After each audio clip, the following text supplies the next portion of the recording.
লীগের উচ্ছিষ্ট, কারণ তারা দীর্ঘদিন আওয়ামী লীগের রাজনীতির সাথে জড়িত ছিল, ছাত্রলীগের রাজনীতির সাথে জড়িত ছিল। সেই আওয়ামী লীগের উচ্ছিষ্টরা আজকে নতুন নাম ধারণ করে, এনসিপি নাম ধারণ করে আজকে বাংলাদেশকে অস্থিতিশীল করার জন্য ন্যাক্কারজনক ঘটনা ঘটিয়ে যাচ্ছে।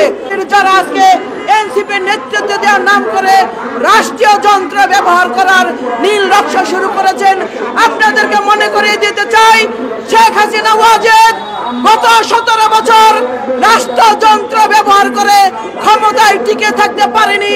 যে একটি রাষ্ট্রের অব্যবস্থাপনা প্রমাণ হয়েছে গতকালকে এই বিমান বিধ্বস্ত হওয়ার মধ্য দিয়ে। এই রাষ্ট্রটি একটি ভঙ্গুর রাষ্ট্রে পরিণত করে গিয়েছে। গত 17 বছর শেখ হাসিনা ওয়াজেদ এই রাষ্ট্রকে একটি ভঙ্গুর রাষ্ট্রে পরিণত করে গিয়েছে।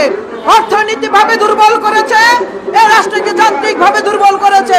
আপনারা দেখেছেন যে এই রাষ্ট্রটি একদিন সুজলা সুফলা শস্য শ্যামলা বাংলাদেশে ছিল, সেই দেশটিকে আজকে তলবাহীন ঝুড়িতে পরিণত করার নীল নকশা তৈরি করে গিয়েছে। তাদের উত্তরসূরিরা আমরা দেখতে পাচ্ছি যে তাদের রেখে যাওয়া কিছু উচ্ছিষ্ট, আমরা বলবো যে আওয়ামী লীগের উচ্ছিষ্ট, কারণ তারা দীর্ঘদিন আওয়ামী লীগের রাজনীতির সাথে জড়িত ছিল, ছাত্রলীগের রাজনীতির সাথে জড়িত ছিল। সেই আওয়ামী লীগের উচ্ছিষ্টরা আজকে নতুন নাম ধারণ করে, এনসিপি নাম ধারণ করে আজকে বাংলাদেশকে অস্থিতিশীল করার জন্য ন্যাক্কারজনক ঘটনা ঘটিয়ে যাচ্ছে। আপনারা দেখেছেন খুন খারাপি থেকে শুরু করে তারা আমাদের পার্টির অ্যাক্টিং চেয়ারপারসন দেশ নায়ক তারেক রহমানের বিরুদ্ধে অশোভন আচরণ করছে, অশোভন উক্তি করছে।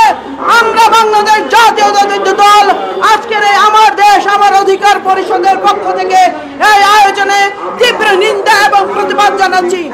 হুঁশিয়ারি উচ্চারণ করে একটি কথা বলতে চাই যে আপনারা যারা আমার ভাতিজা সমতুল্য এই বয়সের যারা আজকে এনসিপির নেতৃত্ব দেওয়ার নাম করে রাষ্ট্রীয় যন্ত্র ব্যবহার করার নীল নকশা শুরু করেছেন, আপনাদেরকে মনে করিয়ে দিতে চাই, শেখ হাসিনা ওয়াজেদ গত 17 বছর রাষ্ট্রযন্ত্র ব্যবহার করে ক্ষমতায় টিকে থাকতে পারেনি। এদেশের ছাত্র জনতা ঐক্যবদ্ধ আন্দোলনের মাধ্যমে, গণ অভ্যুত্থানের মাধ্যমে শেখ হাসিনা ওয়াজেদকে বাংলাদেশ থেকে বিতাড়িত করেছে। আবার যদি কেউ সেই নীল নকশা তৈরি করতে চায়, রাষ্ট্রীয় যন্ত্র যদি ব্যবহার করে ক্ষমতায় যাওয়ার দুরভিসন্ধি করে থাকেন, তাহলে বাংলাদেশ জাতীয়তাবাদী দল দেশ নেত্রী বেগম খালেদা জিয়ার নেতৃত্বে আগামী দিনের রাষ্ট্রনায়ক দেশ নায়ক তারেক রহমানের নেতৃত্বে এদেশের সাধারণ জনগণকে সাথে নিয়ে আপনাদেরকে প্রতিহত করবে। ওই শেখ হাসিনা ওয়াজেদের মতো আপনাদেরকে বাংলাদেশ থেকে বিতাড়িত করতে দ্বিধাবোধ করবে না। কাজেই যদি রাজনীতি করতে চান তাহলে সুস্থ মস্তিষ্কে রাজনীতি করবেন। গণতান্ত্রিক দেশে রাজনীতি করার অধিকার সকলের রয়েছে। এদেশকে যদি আত্মনির্ভরশীল করে গড়ে তোলার মনোযোগী হন, যদি রাজনৈতিক অধিকার প্রতিষ্ঠার জন্য, জনগণের অধিকার প্রতিষ্ঠার জন্য এই বাংলাদেশের রাজনীতির পাশে যদি দাঁড়াতে চান, আপনাদের জন্য উদাত্ত আহ্বান রইল। কিন্তু রাজনীতির নামে যদি বিশৃঙ্খলা করতে চান, যদি রাষ্ট্রীয় ক্ষমতা গ্রহণের দুরভিসন্ধি করে থাকেন, তাহলে সেটা ভুল করবেন।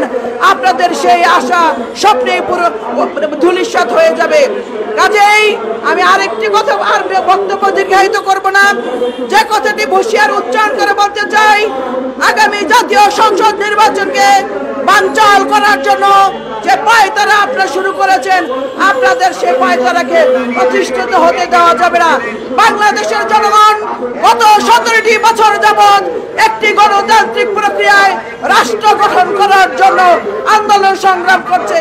মানুষ এই দেশের জনগণ, এই দেশের মালিক, এই দেশের জনগণ তাদের মতামত প্রকাশ করতে পারছে না।